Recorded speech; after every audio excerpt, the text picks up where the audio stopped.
right, let's go ahead and get started. Good morning, everyone, and welcome to the April 3rd Thursday Web Forum for the SECAS Partnership, or the Southeast Conservation Adaptation Strategy. I'm Hillary Morris, and as always, I'll be your host today. I work on user support and communications for the Southeast Conservation Blueprint. And SECAS hosts this web forum on the third Thursday of every month right here at 10 a.m.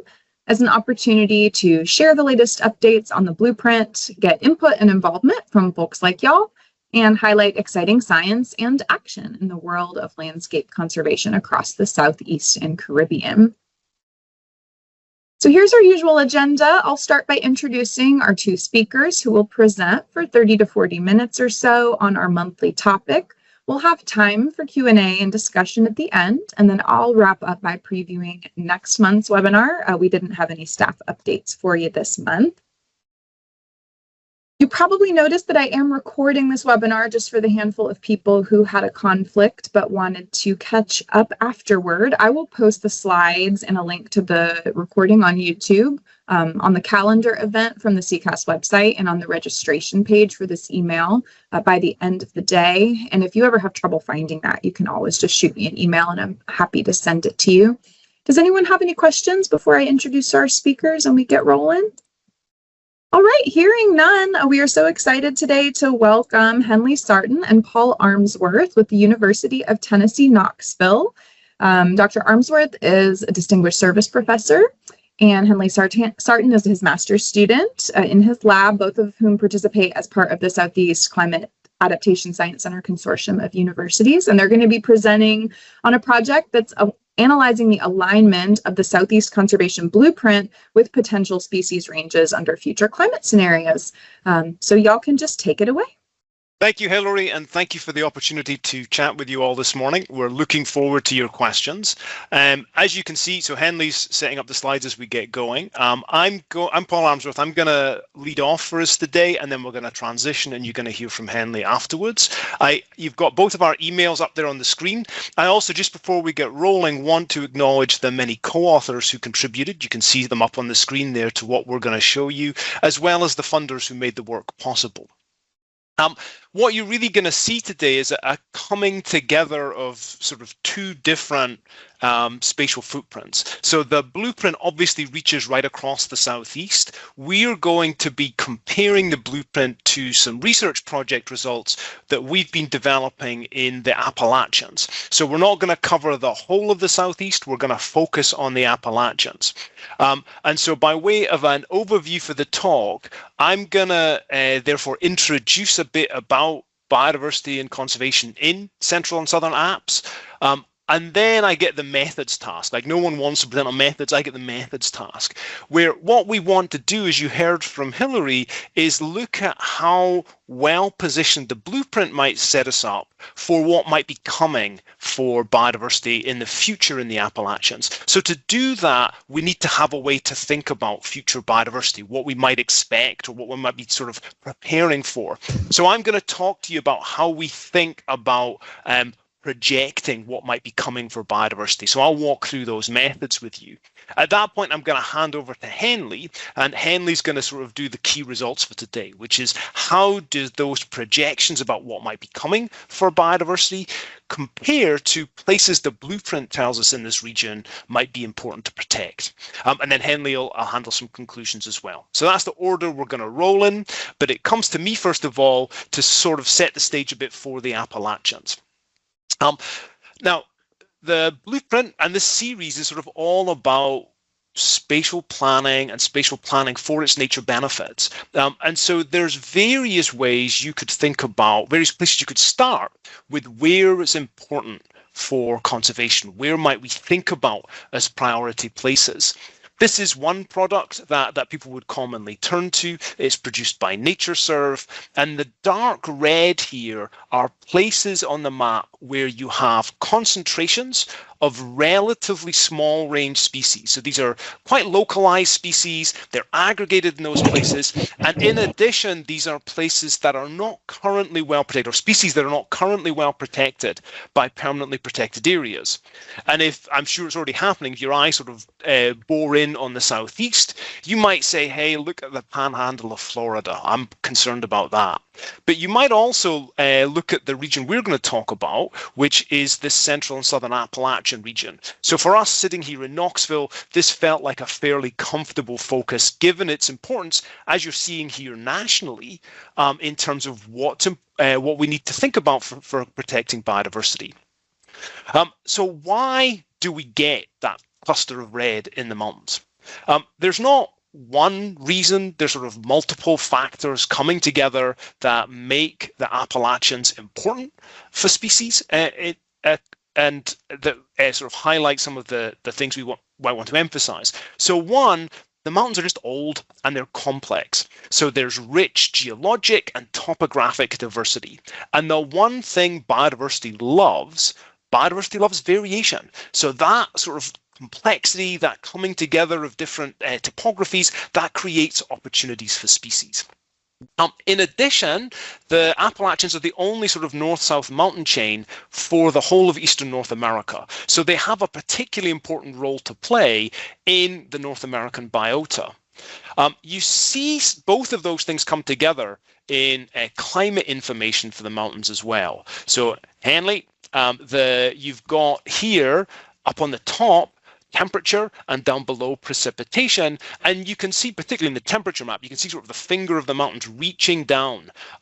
That's giving some of that variation we're talking about. You get a coming together of climates in close proximity that makes things possible for species that otherwise might not be.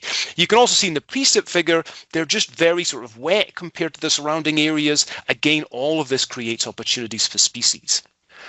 Some of it, the reason the biodiversity is important in the region, actually goes back through deep time as well. So the mountains never glaciated in past ice ages. And that meant they provided a refuge for some northerly species to sort of avoid ice age glaciations, leaving us today with an interesting mixing of species in the southern Appalachians that adds to the biodiversity.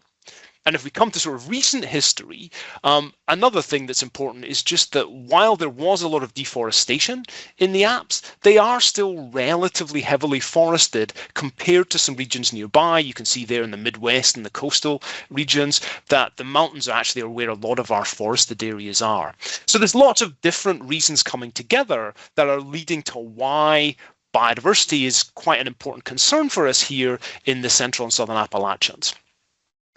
And as well as it being sort of important for us, that's then recognized in investments societies made in protecting that biodiversity.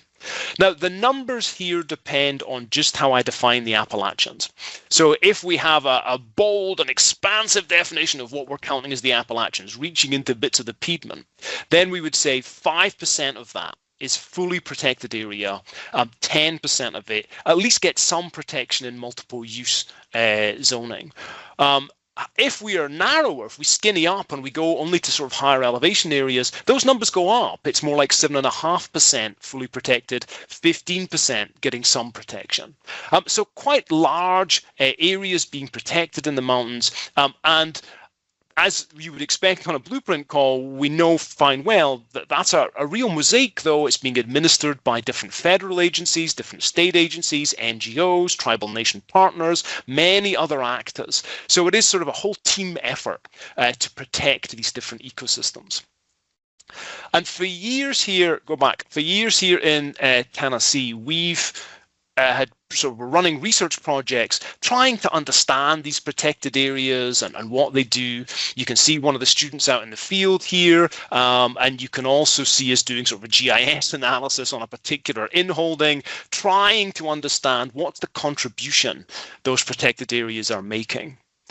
But when we would talk about that stuff, when we would present on those things, when we would meet with partners, we would very routinely hit the same criticism. Now you can toggle it, which is that our protected areas are fixed in space, but species aren't. and they're going to shift with a shifting climate. So the figure on the right is a figure from the Nature Conservancy. They're actually using data from a good colleague, Josh Lawler at University of Washington. And what you're seeing in this sort of flow diagram, I'm sure many of you have seen it animated, isn't sort of species migration in real time, rather it is about species range shifts. And you can see this suggestion that the mountains in the eastern US, that the Appalachian Mountains, are going to be this important climate corridor for species. So people were seeing that sense of a dynamic biota, and then they'd hear us talking about fixed protected areas. And so they would be asking us, can we rely on these fixed protected areas, given that the biota itself is going to be changing and moving as we go forward?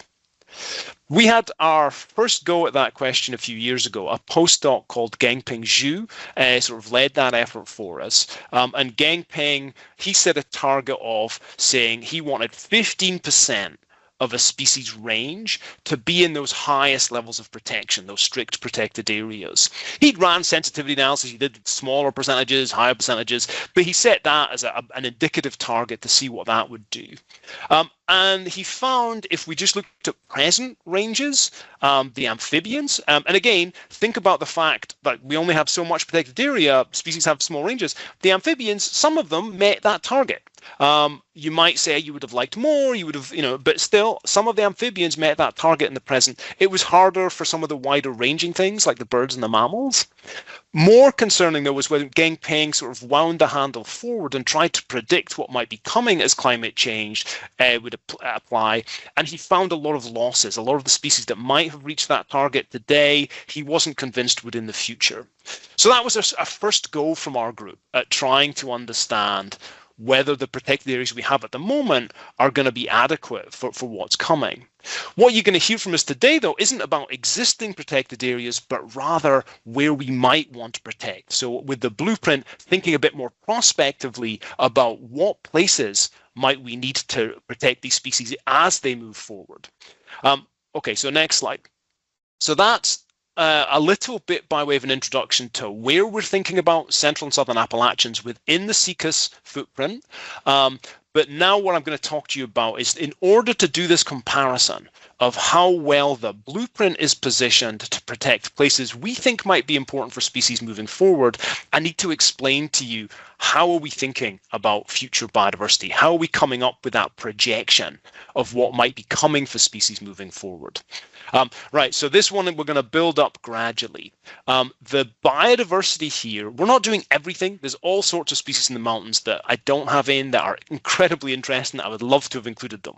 But what we have for you today are terrestrial verts, so birds, mammals, reptiles, and amphibians that depend on forest habitat.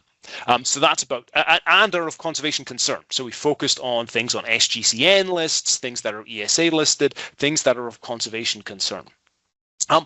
Now, to talk about future biodiversity, like we can't observe it, we have to use models. And the thing about modeling stuff, you don't get to include everything, right? It's a simplification. So we had to decide what aspects what drivers that we thought might be important for species were we going to include as we tried to understand where species might be found in the future. So the things we settled on, we included climate that we wanted species to have, and we wanted them to have some forest, and we wanted these places to be reachable for the species, not far away. So that's the limit, is reachable, climatically suitable, forested habitat. But we don't have species interactions. We don't have lots of other variables you might think about. Now, how do we actually do it? What's the mechanics? We use an approach that some people call ecological or environmental niche models. Some people call climatic envelope models. Some people might call them species distribution models, maxent models, many names for the same thing. I'm going to explain the process briefly to you here. It's not rocket science. We start with where is a species known to have occurred. So we've got an example up in the top corner where we're looking at a salamander here over near the Tennessee-North Carolina border. The little orange triangles are element occurrences where that species has been known to occur, known to be found. And then we just ask, well, what do those places have in common? Because those are things that that species probably likes to have. We go and get climate data like frost days and just toggle them, Henley, mean annual temperature, we get winter mean temperature, evaporation, and on we would go. Like that bucket of things would keep going down the page. And we ask, hey, what do the triangles have in common? What characteristics of the climate does that species seem to like? We use a fitting algorithm called maxent to do it. You can see the sort of thing it would give you in the figure that's up there. You can still see our orange triangles, but now you're seeing some dark green nearby, right? So that dark green are places we think have a similar climate to the places that that species has been found.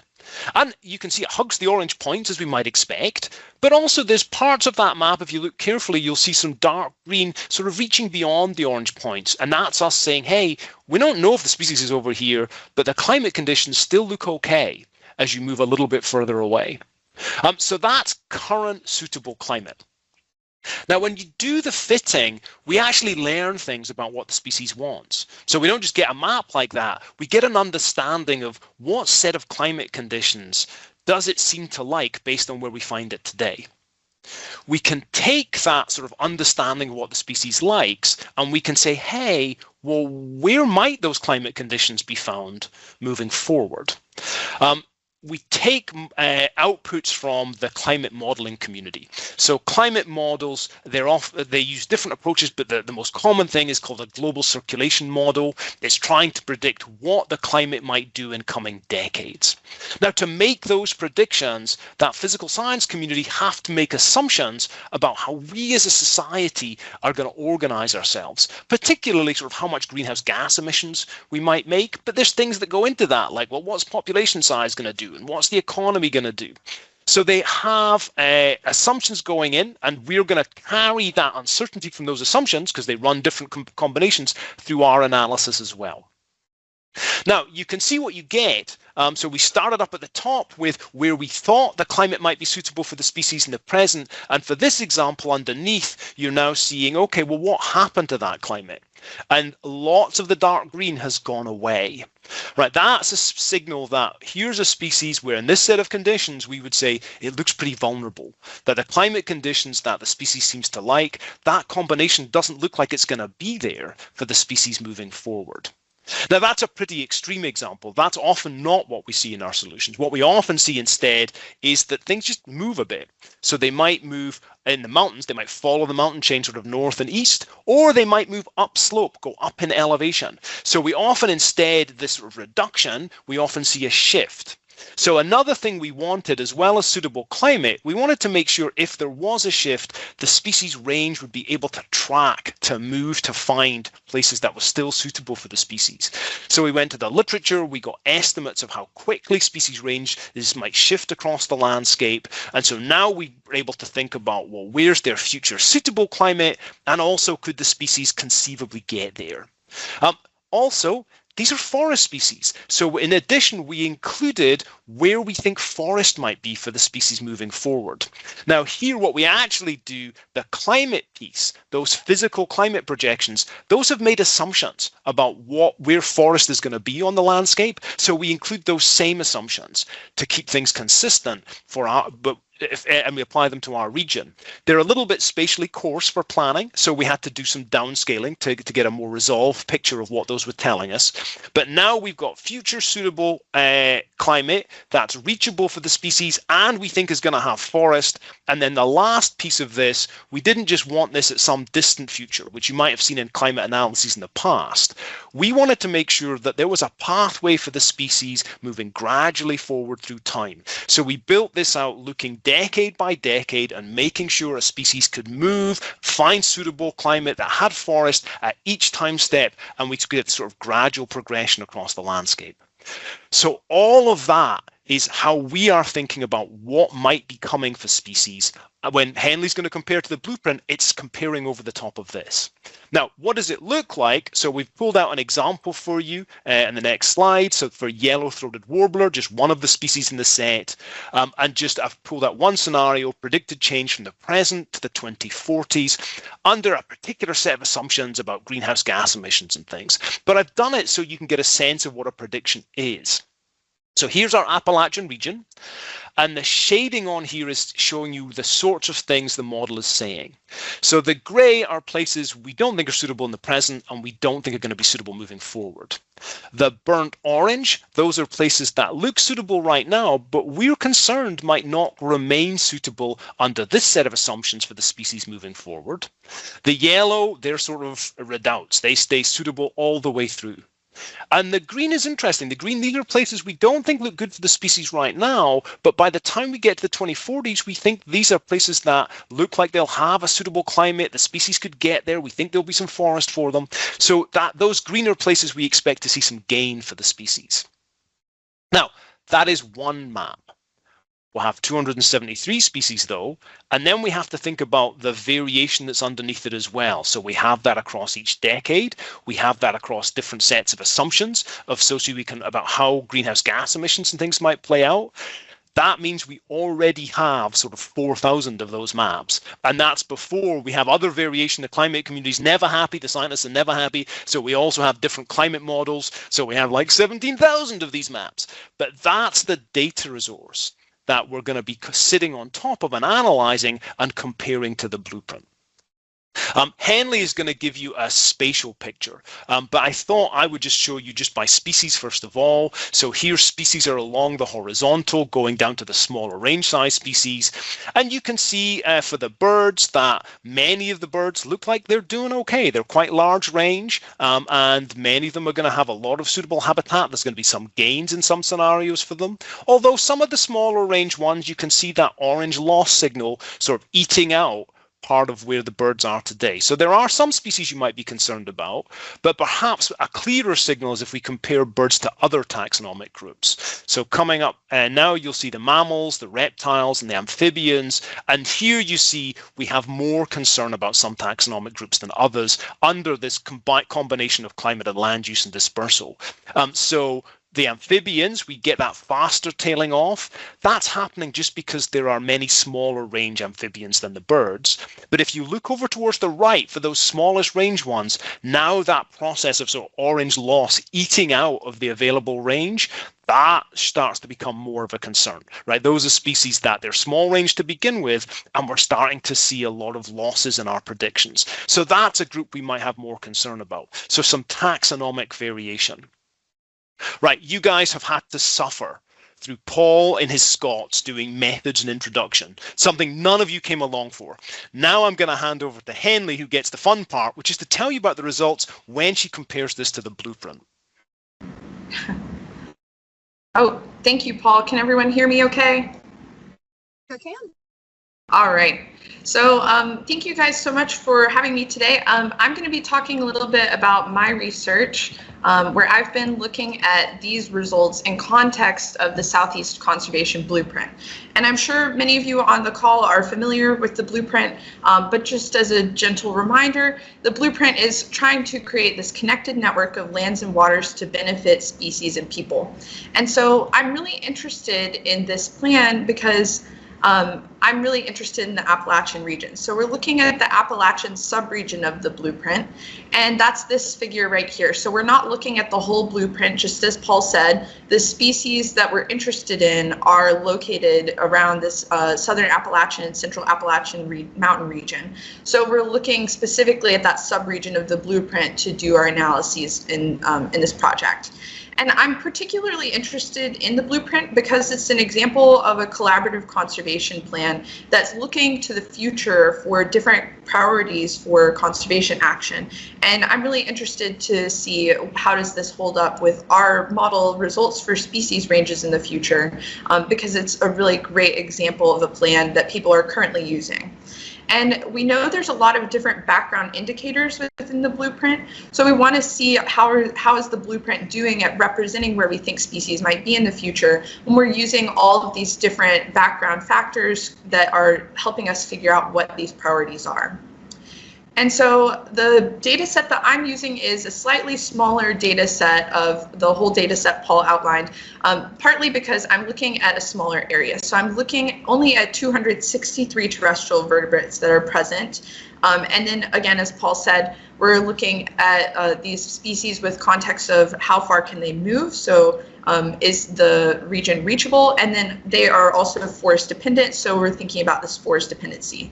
And we're taking these occurrence records and climate conditions and thinking about how they're going to look in the future.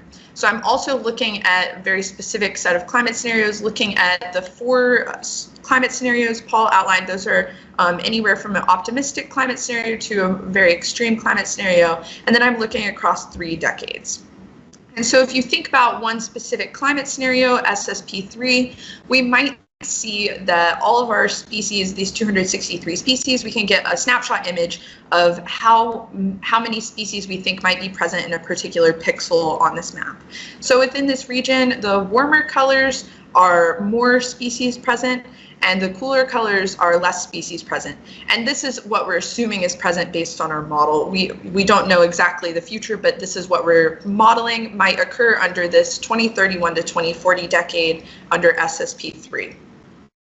And so I'm taking this background data and comparing it to this Appalachian subregion of the blueprint to see how are these priority areas capturing where we think species ranges might be. And so that's my broad question here, is how does the Southeast Conservation Blueprint represent areas that we think are going to be important for species in the future? And I'm going to talk you through 3 questions that are a little bit more specific today. First, I'm going to look at how specifically highest priority regions perform. And then I want to give you a little bit of context with how this priority region performs compared to other types of conservation strategies. And then last, we want to talk a little bit about the different kinds of trends we're seeing across the different priority areas. And then I'll wrap up with some conclusions. So first, to think about exactly what my process for evaluating these priority areas, I want to walk you through conceptual here. So imagine a very poorly drawn state of Tennessee. It's just a parallelogram. Half of the state might be useful for species. I don't see them. Oh, there we go. Okay. Half the state might be suitable for species. If we were to randomly select priority boxes on this parallelogram state, we would expect about half of those high priority boxes to also be suitable for the species if we were randomly selecting. And if we were to repeat this many different times with many different species that have different total ranges within the state, we would expect to see an approximately response or a proportional response between what suitable areas within the extent for species compared to what suitable area is within the priority boxes.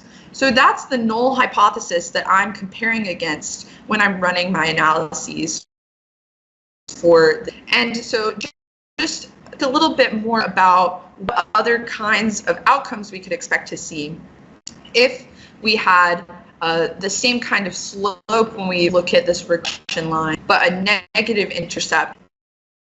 That would indicate doing worse than a random. So they're being not the represented set of species. They're capturing less than what's actually the same slope in the regression line, but a positive intercept. My slides froze. Yeah, Henley, I think you're breaking up a teeny bit. I'm still mostly hearing you. I'm wondering if your internet is being a little fussy. Okay. We could try turning off your camera potentially and see if that saves some bandwidth. I will rotate in. Henley, can you still toggle the slides or not? I'm trying, and they're not toggling. Okay. I'm very sorry. This is unusual. Hillary, can you get us to these slides roughly? And I sure can. I can step in and take it. Sec.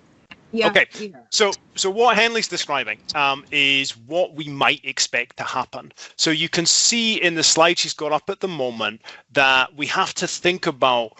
So we're going to be landing these protected areas onto the species ranges. We have to think about what kind of pattern might we see. What's up there at the moment is what you might think of as a representative pattern. If the species ranges, so the top one was a small range species, then a middle range, then a bigger range, those, as we think about how might the protected areas sample those, then you would expect it to be roughly in proportion. So that's that 1-to-1 line. The red line is like, well, what if we're doing worse than that? That's sort of worse across the board. The blue line is better across the board. So those are two alternatives we might see. If you can toggle it for me, Hillary. But there's other ways things might go. We might have a situation, and this is sort of what you might hope for, where our protected areas happen to be clustered over places that our small range species have found. So you've got an example of what that might look like down at the bottom. And if we had that, then instead of that 1-to-1 line, we might be somewhere above that 1-to-1 line, and we might expect a sort of a slope and intercept that's looking a bit shallower and a bit further up the graph.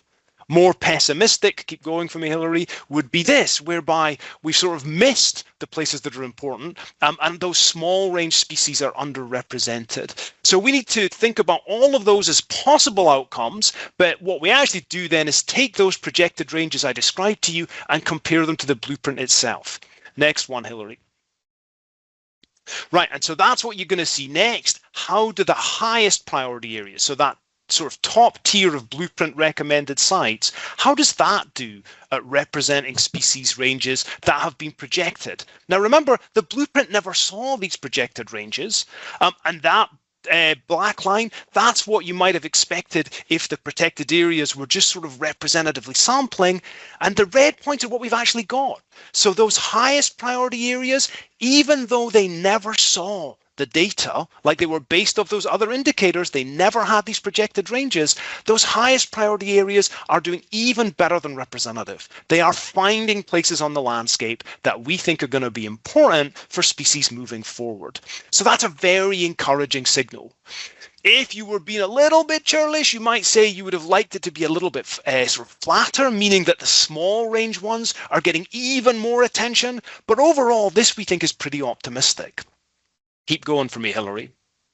And so you might say, well, what about some comparators? We gave you that representative one. If you turn to the literature talks about the fact that we have in the past disproportionately protected the wrong places. The literature's full of this stuff about high and far, that we've protected high elevation, lousy sites. And here we are in a mountain range. So thinking about high elevation doesn't necessarily mean the same things.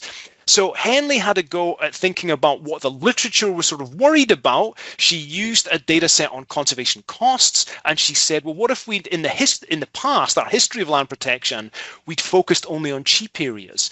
And we built out the same area, so we have sort of a hypothetical where the protected areas could have gone. She compares that, and here's what you would have gotten. So the highest priority from the blueprint on the left, next one, Hillary. And here's what you would have gotten if the literature had had it right? So the literature complaining about high and far, places that are remote and cheap to protect, if that's where we'd gone, things look much, much worse. Right, so the blueprint is steering us towards places that look like they're good, much better than some of these sort of past hypotheses. You could maybe, it's like if so the blueprint, as I say, wasn't trained on these data. So Henley ran an analysis as well of how well could you possibly do. So next one, Hillary. And for that, what she thought about, this time she was like using the data, like again, the blueprint never saw the data, but she was using the data and saying, hey, if you went after places that were like the bright red I showed you, but moving forward, so places where there are clusters of small range species, these rarity weighted richness areas, but this time using the data, then what might you've gotten in that situation? So if the high and far you had a minute ago was sort of the worst case, the black line is representative, this you might think of as something like a best case scenario. So you want to put that one up, Hillary? So here you can see that of those sort of contrasting scenarios, while we've not quite pushed all the way up the chart towards that rarity weighted richness, we've pushed a long way up the chart towards that rarity weighted richness. So again, if we're looking at those highest priority sites, that's a very encouraging signal. So they never saw these data, and yet they're pushing towards places that look like they would be really good when you do see those data. Obviously, there's a bit more spread as well. That's the nature of sort of zooming in on those rarity weighted ones. That's the highest priority. So that's Hillary. So Hillary, that's Henley grousing. Could have done even better for the small range ones, but we're doing really well here. Right. So going to the next one, that's highest priority. But what about other levels of priority? So now we're going from highest priority in the blueprint to high priority to medium priority to priority connections. And you can see we're sort of moving from that like super well, like climb way up the chart to still up the chart, but a bit further down, and we're heading back towards those more representative areas. Now, we might expect that the priority connections, that's not about finding the best places, that's about sort of trying to join up those best places. Those were never sort of targeted in the same way. So we might expect some of that resetting. Henley, you're welcome to step in. I see you in the chat. You can step in whenever you like. Next slide, Hillary. Sure, Paul, I could step in here. Sorry, everyone, about my internet issues. Let me know if you can't hear me again. But as we see across the different priority levels, we see continued trends looking at different shared socioeconomic pathways, so different climate scenarios, and also looking at the different decades. So that's telling us that the blueprint highest priority and high priority, for example, they're both continuing to have this slightly greater than 1 slope and a significantly positive intercept. So they're continuing to perform better than random across different climate scenarios and time periods. And we see slightly different response in medium priority and priority connections. So medium priority with a slightly negative intercept, and then priority connections, non-significant slope and negative intercept across the board. But we're seeing the highest and high priority are doing what they're supposed to, and they're targeting the species in the highest priority regions. And there are some important nuances depending on which of the shared socioeconomic pathway you're looking at. And so SSP1, for example, is a more optimistic climate scenario. So we see non-significant slope for highest priority in that scenario. And that actually means that the highest priority is not favoring the common species any more than the geographically rare species under that optimistic scenario. And then in SSP3, we see a different response for priority connections, and SSP3 we see more land use change, so we think that could be a factor in why we're seeing a different response for priority connections. But overall, it's great news that we're seeing that these highest and high priority regions of the blueprint are performing similarly no matter which of the extreme or not extreme climate scenarios we're looking at, and also thinking about how we're moving across time. Next slide, please. And so that will bring me to some of my conclusions. So first, we talked about global change and how it's going to affect our species distributions, and that our plans have to reflect this when we're thinking about future conservation action. Next bubble. We did see that the blueprint, if you really zoom in, we could see that there could be some improvement for geographically rare species, but overall we're seeing that the highest and high priority regions are performing better than what we would expect from a random selection. And it's going to be useful moving forward when we're thinking about where we might protect to keep sites useful for species across different climate scenarios and across decades. And so the last bubble is that we know that these kinds of collaborative conservation planning tools can be really useful for guiding investment, for supporting conservation action planning, and just generally for helping us think about where spatially we might locate areas in the future to be most effective for dealing with climate change. And so last slide, I just want to revisit the Southern Appalachian region. If we click to the next slide, but there's a lot of cool species here. And so there's a lot of cool species here. And so it was really interesting to look at the blueprint specifically in this region.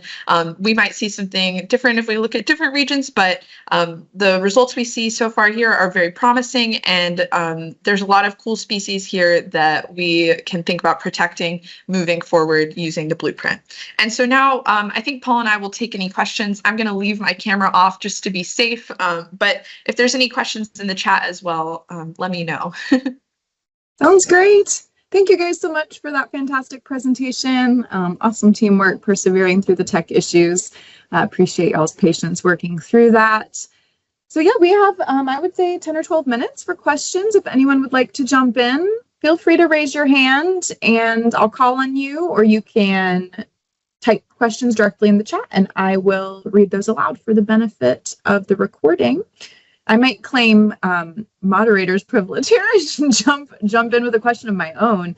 I think this is version 2024 of the blueprint, last year's version that you were analyzing. Is that correct? Yes, that's correct. I would be so curious to see how the coverage of the blueprint for those rare species improved with the addition of 2 new indicators that we introduced in the 2025 blueprint, which are very focused on rarity weighted richness for imperiled mammals and imperiled amphibians. They weren't looking specifically at shifting climate gradients in the way that y'all were. It was more about priority areas for rare species today under current conditions. But would you expect that incorporating some specific data on rare mammals and herps would have steered the blueprint even better towards some of those rare areas? Yes, I think that sounds like it would target those areas that are important for those geographically rare species.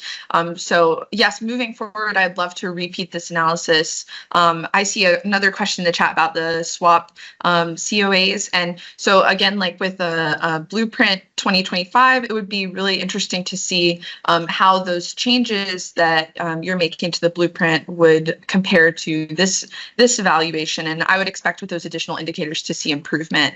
And also with the swap COAs, we could do something similar with any kind of spatial plan, looking at this kind of data set and comparing it to a specific geographic region and thinking about how it represents species. I think that's a really interesting idea, Green Todd, in the chat to think about comparing the conservation opportunity areas from the latest swaps and seeing how they perform. In some places, we had states that were using the blueprint to inform their COAs, but most of them were using the more recent version of the blueprint than what Paul and Henley analyzed. So that would be an interesting research question. And I see your question about where will this version of the blueprint be published or shared in writing. Maybe just a clarification that Paul and Henley weren't creating a new blueprint, but just analyzing the alignment of the previous blueprint version 2024 with some of these climate scenarios and looking at shifting species ranges. So this was more of a research effort involving the blueprint rather than a new version of the blueprint. The newest version of the blueprint, version 2025, which came out in October, which is what I was referring to, of having some improved indicators on rarity weighted richness for herps and mammals. That came out in October, and I can put the link to those in the chat. But Paul and Henley, maybe you could speak a little bit to how you intend to share the results of this research, or if you've already got any papers out or any other efforts to share those results. Yes, we're working on a paper in the publishing process right now. So I'll update you when it's published where you can find the paper. Fantastic. And if you'd like, we could, when that paper is out, I would love to share that through the SECAS newsletter as well. We could put a blog just sharing that paper's out and kind of summarizing some of your results. If that'd be something y'all would be interested in contributing, I can reach out to you. Let's just chat when that paper comes out. I'll also say, and that, so thank you for your question. Anyone on here who's played with the academic publishing game is already grimacing because they know it's glacial, right? It is slow. And so if there's something, if you're looking at this domain, if some of these results look like they might help you, that they're distinct from those. As I say, the niche models are not, those outputs are not in the blueprint. So the blueprint gives you huge amounts of information, lots of things to connect with. We are then sort of reaching to a separate data set and seeing how do the two combine. But if the niche model piece would be useful to you in your organization, reach out to us directly and we can have a chat about what might be possible. It's not quite as simple as just stick them up online, because you heard the number of maps, right? The data size is large, so we need to do a bit of navigating to make it easier for people. Sure, Paul and Henley, maybe you could drop your email address in the chat so that folks could follow up with you afterward if they're interested in getting a hold of some of that data ahead of the publication of the paper. Thanks for that question. Happy to take some more questions. Anybody else? Don't be shy, people. We don't bite. I'm sure there's more questions out there. Well, overall, I may just say how much I appreciate this analysis of how well the blueprint is representing this. I mean, sort of core to the underlying philosophy of the blueprint is that not every single resource or every single species needs to be a direct input to the blueprint. The indicators are intended to indicate for things other than themselves. And so to see that even without specific climatic niche models being fed into the blueprint as an input, that it is doing a good job of representing that, is just kind of a great test of the underlying assumptions and making sure that the indicators are doing their jobs. And it's really helpful to get the specific feedback that, hey, actually, you could do a better job of improving representation for really rare species in the face of climate change. Like, that's the type of really actionable feedback that powers our revision cycle and can help inform future updates to the blueprint. So this is just an incredible help to the SECAS staff team as we try to improve the blueprint and ensure that it better meets user needs. So appreciate y'all taking on this research question. Now I'm going to take She's question, and I might actually reconnect a little bit with Anne's question as well in the chat that's just come in. So as well as the sort of the academic papers, we are also at the moment partway through the science-based process. So if you're used to that because this some of the funding came from USGS, we're required to archive the data on ScienceBase. That's their platform for archiving data, which is where a lot of data that the blueprint harvests from are also stored. So we have a version that they're reviewing at the moment for posting on ScienceBase, and that has the species list, but it also, for Anne, it has some aggregated versions, like easier to work with, more portable versions of the data as well. So that's another place that they should be faster than the academic cycle. They still have to do their reviews and checks, but that should come out, I would hope, within, whether it's a matter of a month or two. But that will have the species list as well as some of the data. And for you, the species involved here is, as we sort of said, we built a list based off forest dependent, amphibians, birds, mammals, reptiles, and then the conservation concern bit. So we went to the SGCN lists. So we were compiling those to overlap with that sort of set of criteria. We obviously made sure we had any ESA listed species. So that's how we sort of built it out, by looking across the Appalachian states to make sure we had that. It does mean we actually have the projections for a wider spatial domain, but they would become less relevant the further from the mountains you got, because those were species that were a bit more mountain centric. So that's sort of how we got to that list as well. Thanks, Paul. And there have been some other questions coming into the chat. One about some researchers suggest winter extreme conditions have a big role in limiting species range expansion and contraction. You were using average winter temperatures. Do you think extreme temperatures could be predicted or used or affect the results that you found for this project?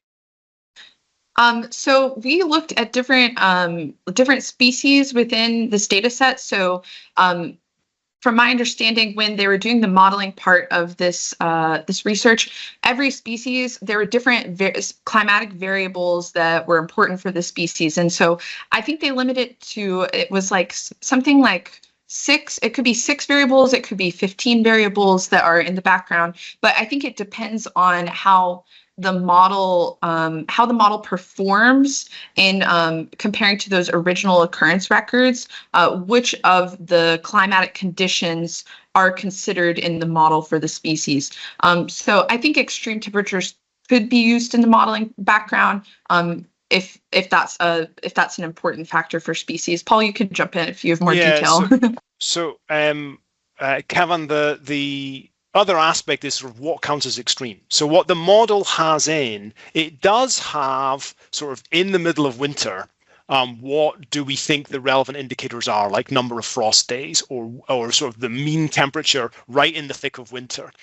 So it is getting some of that sense of it's not just average across the year, it is sort of the seasonal average. So you get some of that, but it still doesn't have like that once in every 5 years or 8 years you get a really cold snap. It doesn't get that. It is still an average effect, but it is an average effect that considers like the thick of winter and the middle of summer. So you get those aspects included, although it is still sort of the average at those times of year. So it has some extremeness without being that sort of storm or snap conditions. Sure, that's a helpful clarification. And then another question from Mitchell Robinson. This may be our last one, just so that we don't run out of time. Do we have any context of development pressure in the Piedmont, Hughes in eastern U.S., and other water-stressed areas at the falling of the Appalachians, particularly around freshwater availability and impacts to SGCN? So we didn't think specifically about freshwater availability in our modeling approach, but we did think about land use. And so the piece that Paul was talking about earlier was thinking about where's forested. So that's looking at different predictions of what we think the land use might be for under different climate scenarios. So are they like under specific climate scenarios, more land going to turn into agriculture? Is more going to turn urban? What's still going to be forested? And so in terms of development pressure, the land use part of that that modeling background was intended to address that kind of land use change happening under different climate scenarios. Got it. Thank you. Anything to add to that, Paul? All I would say is that the near term in the models, the land use piece is actually super important. We get a lot of variation across those scenarios in the land use piece, more than we get variation across those scenarios in the climate piece. So we do think about land use, and particularly that forest urban edge is important, but actually near term is even more important than the climate signal. Interesting. Thank you. And thanks everyone for the great questions. I'm going to take back the sharing really briefly just to give you a quick preview of next month's web forum. And it appears I closed my own PowerPoint and switching over. So give me 1 second. So next month's web forum will be on the 21st of May. Same time as today, 10 a.m. Eastern time. It's always on the third Thursday, hence the name. I'm going to drop the registration link for this webinar into the chat, so feel free to sign up if you think it's something that you'd be interested in. But we're going to be hearing from 2 presenters from the U.S. Fish and Wildlife Service, Jeff Gleason and Randy Wilson, and they're going to be presenting on work from a project called the Gulf of Mexico Marine Assessment for Protected Species, or GOMAPS.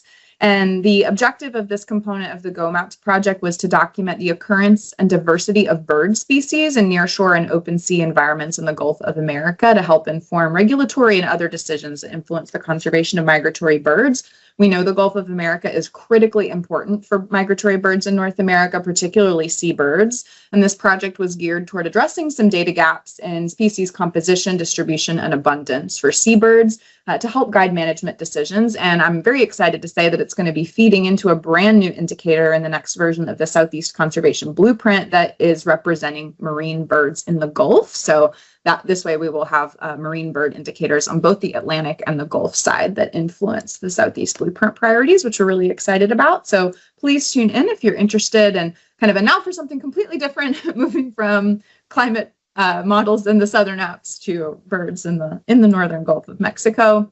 I always like to end on this slide of how to get more involved in SECAS. We have a monthly newsletter and a monthly reminder email that goes out about this web forum, and you can sign up for that email list on the footer of any page of our website, secassoutheast.org. Your staff would love to hear from you about how we can help improve the blueprint or help you use the blueprint in your work. If you have a grant proposal that you're looking to strengthen or a conservation plan that you're looking to inform, we have dedicated staff capacity available to help you for free, and we would love to help. We definitely encourage you to check the blueprint out online. The blueprint page of our website is the best place to start, and that will send you to a number of online viewers where you can explore the data and hopefully let us know how it's working for you. So thank you again so much for coming today. Big thank you to Paul and Henley for their presentation. And I will open the floor just in the last 3 minutes for any other burning questions that folks have, either for your SECAS staff or for our presenters. All right, hearing none, have a fantastic rest of your week, a great weekend, and hopefully we will see you all on the third Thursday of May. Talk to you later. Thank you, everyone. Thanks, Paul. Thanks, Henley. Thank you.